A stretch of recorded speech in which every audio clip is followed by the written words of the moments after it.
Во живо во Централниот дневник, Тамара, која е целосната маршрута и какви се пораките?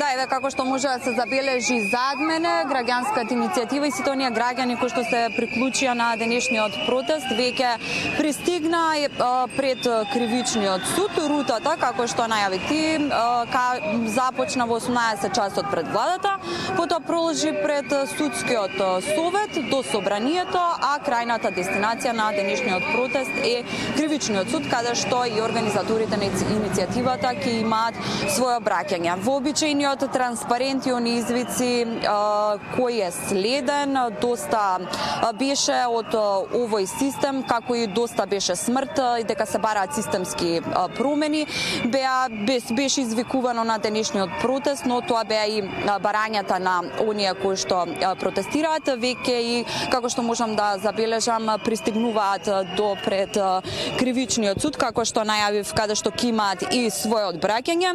Граѓанската иницијатива, како што напиша на социјалните мрежи, јавно им се извинува на сите граѓани кои што во изминативе 35 години изгради систем кој свирепо ги убива своите деца, ги закадува нашите градови и осиромашува нашата држава.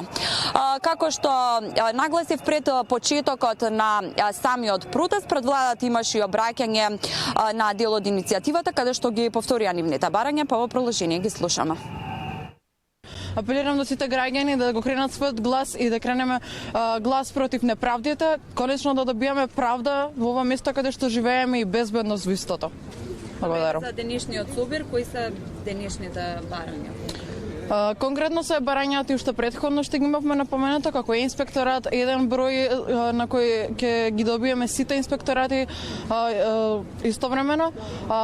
Понатаму имаме барања за безбеден град, како спорници во ведување, светлосна сигнализација, граничници на тротоарите и така натаму. Тоа е цел проект наречен Визија 0 кој има едно 20 барања.